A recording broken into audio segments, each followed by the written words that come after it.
있습니다. 당시에는 이제 편지를 쓴다는 것이 오늘날처럼 그렇게 쉬운 일이 아니었어요.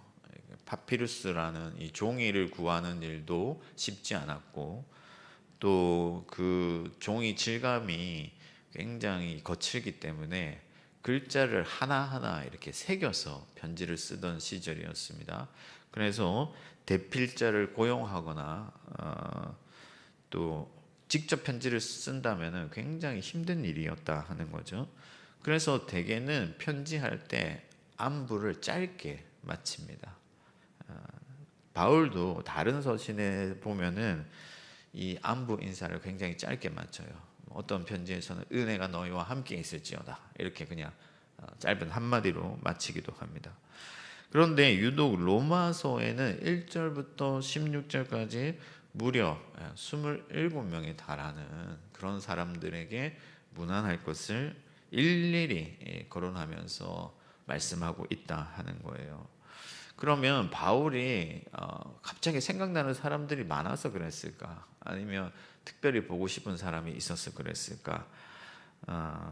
아니다 하는 거예요. 바울이 의도한 바가 있죠. 의도한 바가. 결국에는 이 로마서를 쓰게 된 동기와도 연결이 되어 있는데, 로마서는 사실은 이 로마 교회 안에 헬라인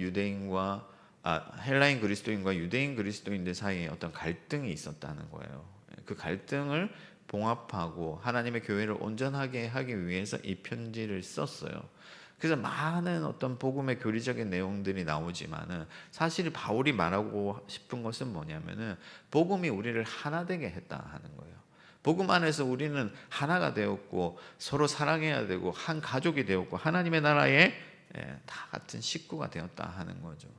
그것이 바울이 말하고자 하는 어떤 핵심이었기 때문에 사실은 이 16장에서 긴 내용으로 문안하는 것도 결국에는 바울의 이 가르침의 결론적 교훈이다. 너희가 서로 문안해야 한다. 그래서 우리가 믿는 이 복음이 단지 어떤 이론에 그치는 것이 아니라 성도 간의 실제적인 관계와 상호작용 가운데서 증명되어야 되고 이루어져야 할 일이다 하는 거예요. 그래서 우리가 서로 관계를 통해서 어떤 관계를 이루느냐가 하나님의 나라를 이루느냐 못하느냐 하는 것과 직접적으로 연결되어 있다 하는 거죠. 그래서 오늘 우리가 읽은 이 말씀을 통해서 서로 문안하라 하는 이 말씀을 통해서 우리가 이루어가야 할 어떤 하나님의 나라가 어떤 나라인가 하는 것에 대해서 말씀을 나눠보려고 합니다. 먼저 하나님의 나라는 서로 환대하는 공동체다. 이 베베를 영접하라 그렇게 말씀하고, 또 보면은 서로 입맞춤으로 문안하라. 입맞춘다 하는 것은 이제 그만큼 친밀하다는 거죠. 그만큼 기뻐하다는 것이고, 이 문안하다에 해당하는 이 헬라어 단어도 원어적인 의미에서 보면 부둥켜 안다, 끌어안다 이런 뜻이에요. 그래서 기쁘게 상대방을 영접하는 겁니다. 이 무난하다라는 말은 결국에는 상대방의 존재를 기뻐하는 거예요. 그래서 내 품 안에 받아들이는 그런 적극적인 행위입니다. 제가 이제 우리 아이들이 셋이 있는데, 셋이 어릴 때는 문을 열고 들어가면 첫째, 둘째, 셋째가 다 뛰어나옵니다. 지금은 좀 안타깝게도 막내만 이제 뛰어나와요. 막내만 나와서 이렇게 안고 아빠 하고 달려옵니다. 저를 기뻐하는 거죠. 저를 좋아하고. 바울이 지금 그 명령을 하고 있다는 거예요. 서로를 기뻐해야 된다는 거예요. 서로의 존재를 좋아해야 된다 하는 것이죠. 성경을 보면 사도행전에 보면 사도행전 2장 46절에 기쁨과 순전한 마음으로 함께 음식을 먹었다. 함께 음식을 먹었다. 기쁨으로 음식을 먹었다. 이 음식이 맛있어서 아이고 맛있구나 하는 게 아니고 이 서로 기쁨으로 교제했다 하는 거예요. 그 교제의 현장의 분위기와 어떤 그 안에 있는 서로 소통하는, 서로 연결되어 있는 그 기운들이 다 기쁨으로 차 있었다 하는 거죠. 왜냐하면 그 사람 존재마다의 어떤 본질이 하나님의 구원과 연결되어 있기 때문에 그래요. 그리고 그곳에 그리스도께서 함께 하시기 때문이다. 제가 어제 우연히 이제 유튜브 알고리즘을 통해서 손흥민 선수 아시죠, 여러분? 손흥민 선수의 어떤 다큐멘터리가 있어서 제가 봤는데, 이 토트넘 축구 팬들이, 그 지역의 사람들이 토트넘이 우승하는 것이 얼마나 큰 어떤 소망이었겠어요. 근데 손흥민이 그 토트넘에서 우승을 했잖아요. 우승을 하니까 서로 잘 모르는 사람들인데 토트넘 유니폼을 입고 있으니까 막 길 가다가도 부둥켜 안고 서로 막 좋아하고 서로 막 기뻐하는 거예요. 막 환호하고 막 자기 음식을 나눠주고. 여러분, 우리가 그리스도 예수 안에서 사망의 권세에서 노임을 받고 죄로부터 자유함을 얻고 정말 영원히 썩고 멸망에 이를 수밖에 없는 우리들이 하나님의 구원을 얻고 하나님의 나라를 다 선물로 받았다 하는 거예요. 하나님의 영광에 함께 이르게 되었다 하는 것이죠. 그러니까 우리가 서로를 기뻐하지 않을 수가 없다 하는 거예요. 제 어린 적 기억에 이제 중학생 시절에 이제 수련회를 갑니다. 수련회를 가면은 이제 수련을 준비하는 팀들이 이렇게 나와가지고 입구에서부터 막 찬양을 하면서 환영을 해주잖아요. 저를 잘 알지도 못하고 누구 집 자식인지도 모르는데, 그런데 막 그 수련회 입구에 들어오면 막 찬양을 하면서 환대해주고 막 이렇게 잘 왔다고 격려해주고 이렇게 하거든요. 그때 제 마음에 기쁨이 샘솟고 성령 안에서 제가 알지 못하는 어떤 그런 평강과 어떤 저 역시 반가운 마음들이 막 샘솟는 거예요. 그리스도 예수 안에서 우리가 서로를 잘 알지 못하고 서로 생각이 다르고 서로 출신이 다르고 서로 배움이 다르고 서로의 어떤 사회적 위치가 다르다 할지라도 예수 안에 있다는 그 이유만으로 서로를 기뻐할 때 그곳에 하나님의 나라가 임하게 된다 하는 것이죠. 우리가 다 예수의 구원을 얻었고 하나님의 나라를 선물로 받았습니다.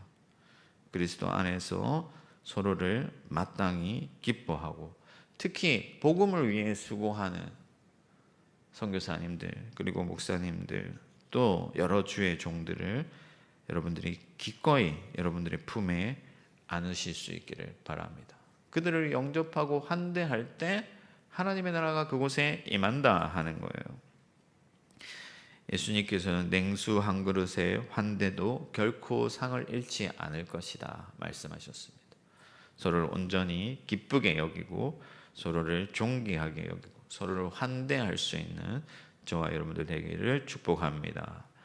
두 번째 말씀을 통해서 우리가 이루어가야 할 하나님의 나라는 서로 연대하는 공동체다 하는 거예요. 본문에서 바울이 어떤 인물들을 거론하면서 그들을 나의 동력자, 함께 갇혔던 자, 수고하는 자 그렇게 소개를 하잖아요. 그러니까 그 사람들이 어떤 수고를 했는지 구체적으로 나열하진 않았지만 어쨌든 이 사람들이 하나님의 나라와 복음을 위해서 고생했다. 이런 것들을 인정해 준다 하는 거예요. 격려해 준다 하는 거죠. 특히 이 로마서 같은 편지들은, 바울의 편지들은 그때 당시에 소규모로 흩어져 있던 지역 교회들에게 회신되면서 이제 공동 예배에서 읽혀졌거든요. 그래서 이런 공동의 예배 자리에서 그것을 읽을 때 그 사람들의 이름이 다 나열된다 하는 거예요.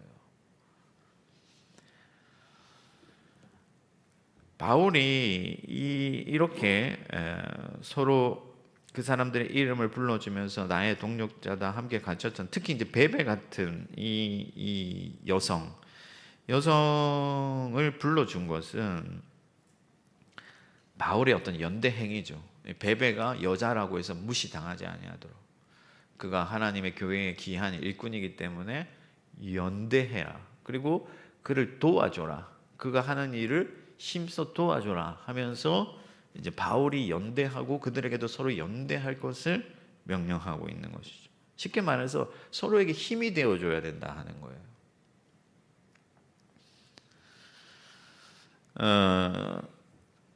갈라디아서 6장 말씀을 보면 말씀을 가르침을 받는 자는 말씀 가르치는 자와 모든 좋은 것을 함께 하라. 그렇게 명령하고 있거든요. 근데 요즘은 이제 권위가 이제 실종되는 시대고, 권위 자체를 싫어하는, 어떤 기피하는 그런 시대이기 때문에, 예전에 제가 어릴 때는 선생님 그림자도 밟지 마라 뭐 그렇게 가르쳤잖아요. 요즘은 그건 택도 없는 얘기거든요. 그러다 보니까 어떤 말씀으로 수고하는 어떤 복음의 사역자들에 대한 권위, 그리고 그들의 수고에 대한 어떤 감사, 이런 것들을 잘 가르치기 어려운 시대가 되어버린 거예요.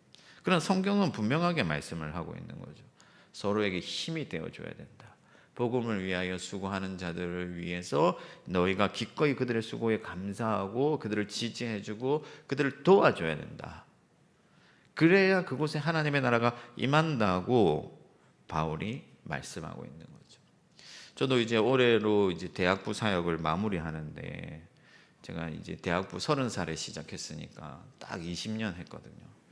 20년 하는 동안에 여러분, 대학생들은요, 어른들은 이렇게 제가 찾아가면 커피 한 잔이라도 물 한 잔이라도 이렇게 내어줍니다. 근데 대학생들은요, 무조건 제가 채워줘야 돼요. 먹여줘야 돼요. 근데 19은 감사할 줄 몰라요, 사실은. 그래서 예수 안에서 어떤 은혜로 채워지고 그것을 가지고 이제 대학생들을 섬기는 건데, 간혹 가다가 열에 한 사람 고마워하고 감사해하고 목사님 귀한 줄 알고 하는 친구들이 있거든요. 그러면요, 그 한마디에 또 힘이 나는 거예요. 그 한마디에 또 몇 달을 버티는 거고. 물론 하나님의 은혜로 채움을 받아야겠지만 우리가 다 연약한 사람이기 때문에 서로 감사할 줄 알고 서로 지지해주고 서로 도와줄 때 거기에 하나님의 나라가 임하도록 하나님께서 설계하셨다 하는 거예요. 사랑하는 성도 여러분, 우리는 홀로 살아가는 존재가 아니라 함께 지어져 가는 공동체다.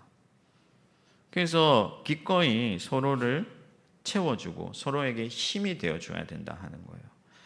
교회 안에서 수고하고 또 교회 안에서 열심 내는 사람들을 시기하거나 외면하지 말고 그들을 격려하고 그들을 위로하고 그들을 세워주는 여러분들이 되시기를 바랍니다. 주일학교 교사들 수고하는데 가서 따뜻한 한마디, 격려 한마디 해주실 수 있기를 바라요. 여러분들 섬기는 순장님들에게 감사의 인사를 전하고 순장님들이 뭔가 하고자 할 때 기꺼이 돕고, 그렇게 함께 연대할 때 거기에 하나님의 나라가 임한다 하는 것이죠.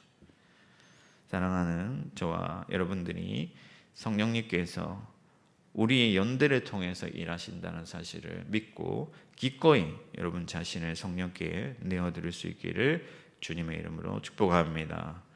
마지막 세 번째 우리가 이루어가야 할 하나님의 나라는 가족 공동체다 하는 거예요. 가족 공동체. 바울이 오늘 본문에서 주 안에서, 그리스도 예수 안에서 이런 어떤 표현들을 반복하는 이유가 있어요. 그게 뭐냐면은 이 사람들의 이름을 쭉 살펴보면은요, 이 사람들의 이름의 어떤 특성들을 살펴보면 신분이 다양해요. 어떤 사람들의 이름은 이렇게 노예 신분의 이름을 가진 사람도 있다 하는 거죠. 옛날에 우리가 돌쇠야 뭐 이렇게 하면 이거는 그냥 종이잖아요, 그죠? 예. 그런 것과 같은 이름도 있다 하는 거죠. 근데 이런 다양한 사람들이 있는데 이 사람들이 다 그리스도 안에 있다 하는 거예요. 그리스도 예수 안에서 다른 신분이나 계급이나 어떤 성별의 차이를 다 극복하게 되고 서로 하나가 되었다. 그래서 이 로마 교회뿐 아니라 그 당시에 교회들은 서로 이제 남자, 여자를 이렇게 형제, 자매라고 불렀거든요. 그러니까 서로를 가족으로 인정한 거예요. 모든 신분의 관계를 뛰어넘어서 서로를 가족으로 받아줬다. 그래서 그 당시에 그리스도인들을 막 로마가 핍박했잖아요. 박해했잖아요. 박해할 때 여러 가지 명분이 필요하잖아요. 그 명분 중에 하나가 뭐냐면은 그리스도인들은 근친상간하는 자들이다. 왜냐하면 그 당시에는 실제 가족이 아니면 형제 자매라고 부르지 않아요. 형제요, 이건 내 형일 때 부르는 거죠. 자매요라는 건 나의 친동생일 때, 여자 친동생일 때 그렇게 부르는 건데, 서로 형제 자매라고 하던 사람들이 갑자기 어느 날 결혼한단 말이에요. 그러니까 세상 사람들이 볼 때는 저 사람들은 가족 간에 결혼하는 사람들이다. 이제 이런 오해들을 하게 되는 거죠.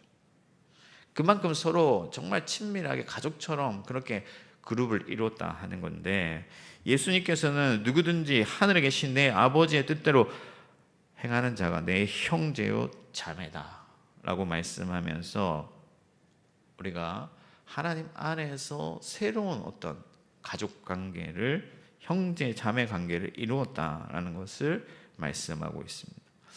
여러분, 가족은 어떤 관계인가? 쉽게 말하면 서로를 책임지는 관계예요. 서로를 책임지는 관계. 서로의 아픔을 내 일처럼 여기고 서로의 연약함을 채워주고 서로를 자라게 하고 성숙하게 하는 그런 관계다 하는 거죠. 그래서 사도행전에 보면 서로 쓸 것을 공급했다. 그러니까 네 것 내 것 따지지 않았다. 그것이 이제 찐 가족이죠. 우리 아이들이 제가 뭐 냉장고에 뭔가 이렇게 음식을 넣었는데 그걸 꺼내 먹었다고 해서 제가 너 왜 내 거 허락도 없이 먹었어? 이렇게 하지 않는다는 거예요. 네 거 내 거 없이 서로 채워주고 서로 그냥 네가 잘 되는 게 내가 잘 되는 거고, 너의 아픔이 나의 아픔이고, 이것이 가족이단 말이에요. 사랑하는 성도 여러분, 우리는 남이 아니에요. 우리 교회 안에 어떤 형제와 자매들의 일에 대해서 남일 보듯 하면 거기에는 하나님의 나라가 임할 수가 없어요. 누군가의 아픔이 있다면 내 아픔처럼 돌아보고, 누군가 미숙한 사람이 있다면 나의 연약함처럼 아파하면서 그를 위해 기도하고, 그렇게 서로의 삶의 무게를 함께 짊어질 때 거기에 비로소 세상이 알 수 없는 그런 하나님의 나라가 임하게 되고, 거기에 예수 그리스도의 교회가 든든히 서가게 된다 하는 것입니다. 그러므로 우리가 하나님 안에서, 예수 안에서 가족되었음을 기억하고 서로 돌아보고 서로 살피고 서로 채워줄 수 있는 저와 여러분들 되기를 주님의 이름으로 축복합니다. 말씀을 정리하겠습니다. 오늘 바울이 호명한 사람들을 보면 신분도 성별도 사회적 위치도 다 제각각인데 결코 그 당시로 보면 함께 할 수 없는 사람들이 하나가 되어서 그리스도 예수의 복음 안에서 하나가 되어서 함께 지어져 갔다 하는 거죠. 그래서 바울은 이 문안하라라는 이 짧은 명령 안에서 얼마나 위대한 하나님의 구원이 우리에게 임하였는지, 그리고 그 복음이 우리에게 실제적으로 미치는 그 영향이 어떤 것인지를 말씀하면서 그것을 이루어라, 그것이 실제가 되게 해라고 명령하고 있는 것입니다. 그러므로 저와 여러분들이 하나님의 복음 안에 있음을 믿고 서로 뜨겁게 환대하십시오. 그리고 서로 힘이 되어주고 서로 연대하시고 서로를 돌아보며 책임지는 가족이 되시기를 바랍니다. 저와 여러분들이 오늘 하루 주변에 생각나는 모든 형제 자매들에게 문안의 인사를 건네며 또 실제적으로 그 인사의 의미에 담겨 있는 그 하나님의 나라를 이루어 갈 수 있기를 주님의 이름으로 축원합니다. 하늘에 계신 우리 아버지, 아버지의 이름을 거룩하게 하시며 아버지의 나라가 오게 하시며 아버지의 뜻이 하늘에서와 같이 땅에서도 이루어지게 하소서. 오늘 우리에게 일용할 양식을 주시고 우리가 우리에게